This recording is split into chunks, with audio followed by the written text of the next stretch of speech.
Eisenhower here, who's a very close friend of Craig Campobasso's and Dr. Dream. And I want to ask you some questions about this because you're in the field. You're really in the field.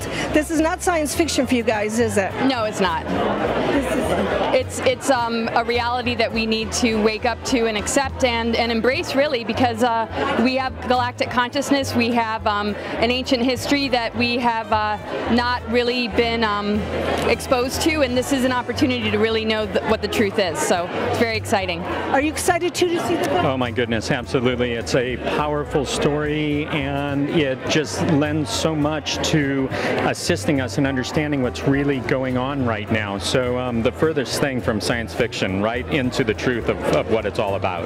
So when you said what's going on right now, so he carried Commander Val Thor carried a very specific message back in the 1950s. So do you think it's applicable today?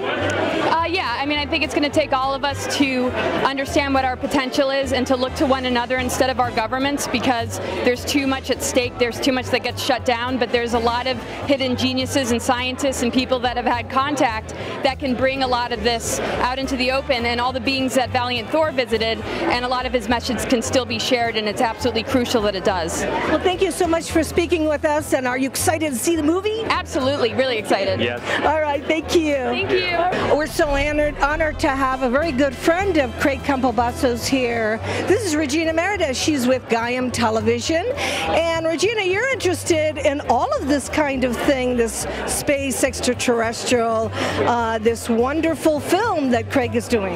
Yes, for about 30 years, and in fact, Stranger at the Pentagon has historically been one of my absolute favorite stories of contact, extraterrestrial contact with humanity.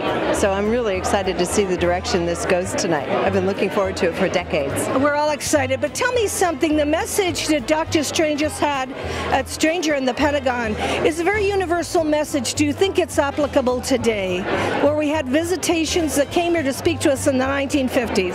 Absolutely. Even though Hollywood has been depicting it in an entirely different way the last decade or two, you know, a big fright scenario, I think the reality is if those scenarios were true, we would have seen some kind of evidence of that a long time ago. And in fact, all we're seeing evidence of, for the most part, is friendly contact and the messages that he gave to humanity, the protection that he said we were under, so to speak, from the positive entities that come here resonates much more strongly with me than the scare tactics and scenarios that they put forth and the abductions and so forth.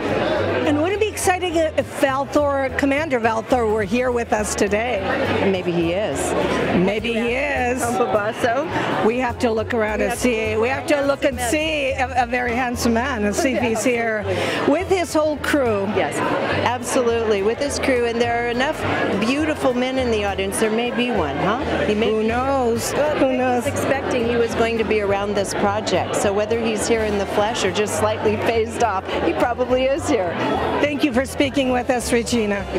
We are so honored to have Desiree and JJ Hurtak here. They are legends in the field of UFO research. So it's so wonderful to have them here supporting Craig Campobasso.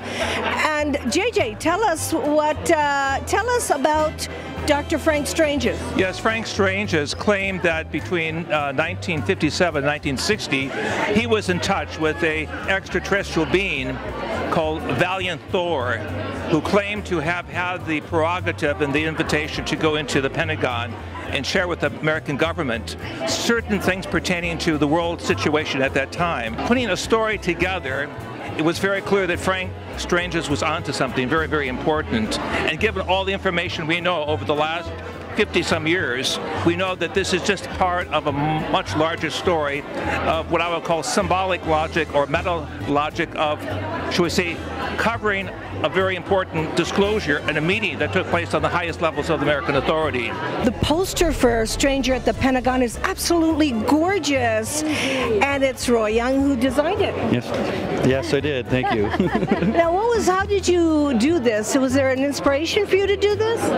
Well, the inspiration comes from simple fact of we're not alone, and that's inspiration enough. But yeah, it kind of came from knowing about the project to begin with. I knew about the story, and when Tonia approached me for it, I was just flipping out at the opportunity to do it. And so I don't know how to say, I just got into it, meditated for a while, and came up with the idea and just hit it right off the bat. It's quite simple, but it's beautiful. It is, and it has extraordinary symbology. He's got literally the stripes from the United States flag with stars ghosted in the back. Venus is shining out behind the Pentagon.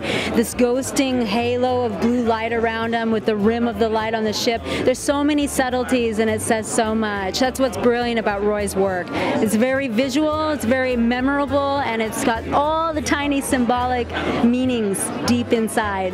Well, this is a collaborative effort, and we can say all these people together are very inspired. So thank you for talking with us. Thank you.